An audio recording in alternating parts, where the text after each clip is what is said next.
There are lots of fluids in the human body, but I don't want to touch any of them. Here's how to decontaminate handcuffs.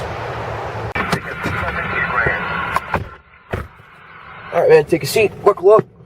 We'd start with orientation of the car here, but we got calls pending and we got to get to them. So, we're rolling. We're going to have to learn on the way.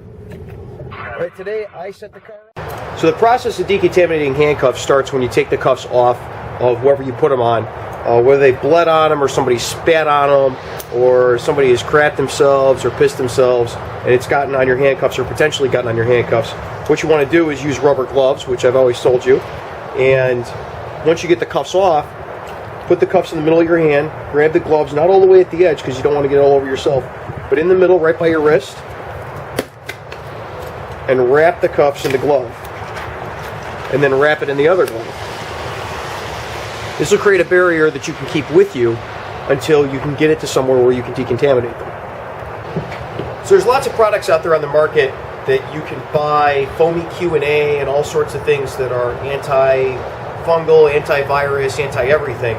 But if you look at what is cheap and effective and what paramedics use and what we're likely to have around when this situation occurs, bleach and water are just as effective as just about anything, and in fact is what the paramedics at my local FD use to clean out the ambulance. So to make a bleach-water combination, they say that 50 to 1 is the optimum, and beyond that you're just wasting bleach, but since I got this bleach for 99 cents a gallon, I'm not real picky. So what we do is we get a bucket, or either we have a slop sink or we get a bucket that we don't really care about, and this is my bucket that I clean automotive parts in, so that doesn't really matter. Pour a little bleach in, probably a capful's enough, but I'm not going to be stingy, and then we pour some water in. That should mix it around plenty. Now we don another pair of gloves, and we take our handcuffs that we originally put in gloves. We take them out and dump them into the water. Now in a nice black pair of handcuffs like those, that's going to cause a problem with the finish. It's going to cause a problem with the internals.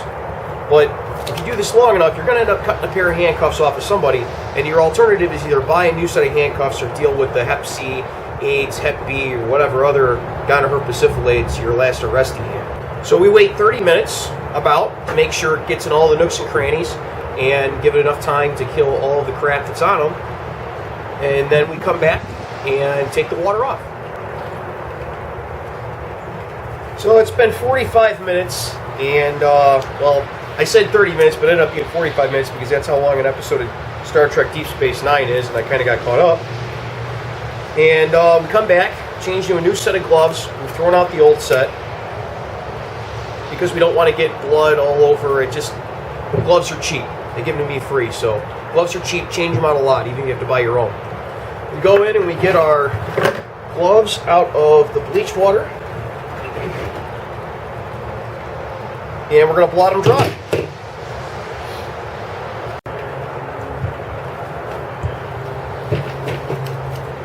Get as much of this bleach water off of them as you possibly can. It's also going to help take some of the surface rust off that comes even with a finish. And these black finish gloves are a little more susceptible to it.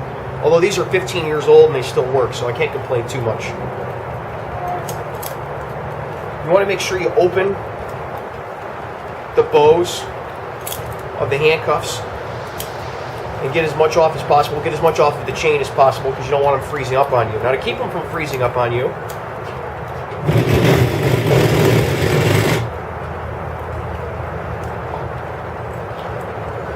spray them down with a little WD-40. All this is going to do is get the water off the cuffs. So we want to make sure we concentrate on mechanisms and the insides of them. You don't want to get this stuff on you mainly just because it smells, but this will help get some of the bleach and the water and all that crap out of the inside of the handcuffs.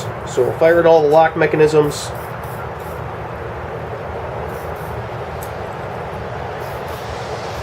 And then we're going to let the WD-40 run out of these for a little while.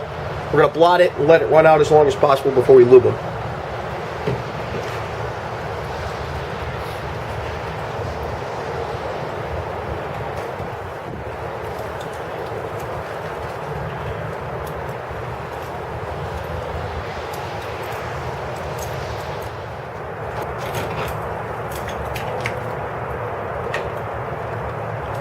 So we gave them a few minutes, and now it's time to lubricate the handcuffs.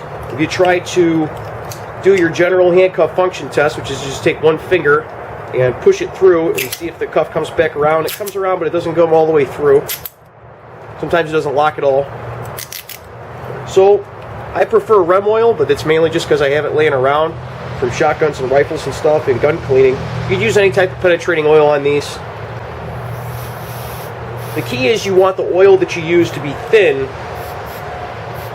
so that it gets inside of all the little mechanisms, because obviously you can't take handcuffs apart. So we get the hinge and try to put it down inside mechanisms where there's moving parts. So I get the double lock from both sides, my keyhole, the hinge on here, and then the little claw mechanism inside. And then we just exercise them until we get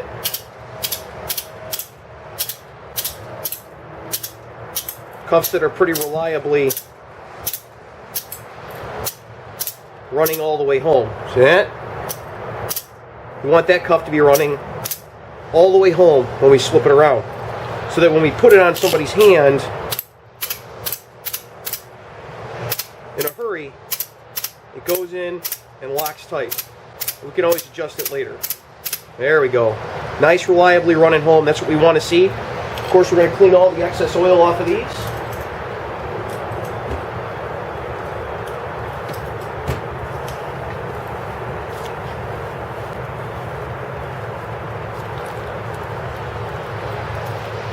Kind of the downside of this whole project is that it's going to get messy. We're going to get oil and WD-40 and bleach and everything all over, but it beats the alternative, which is getting Hep C off of dried blood from your handcuffs.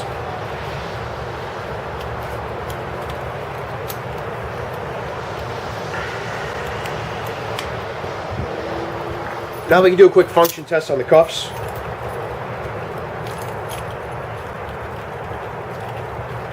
Make sure our double lock works.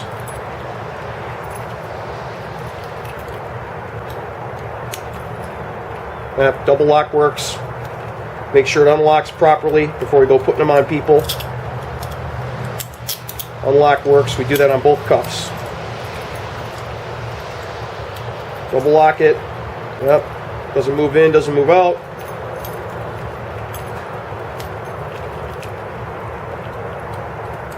Unlock it. Bow swings free.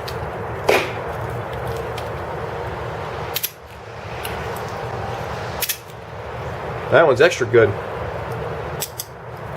So that's how you decontaminate handcuffs. It's not rocket science, but it can really save your life.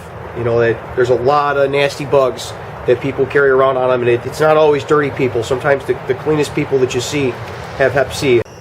Well, if you like that video, go ahead and subscribe, because there's a whole lot more to come. As soon as I finish up these calls, go 10-8.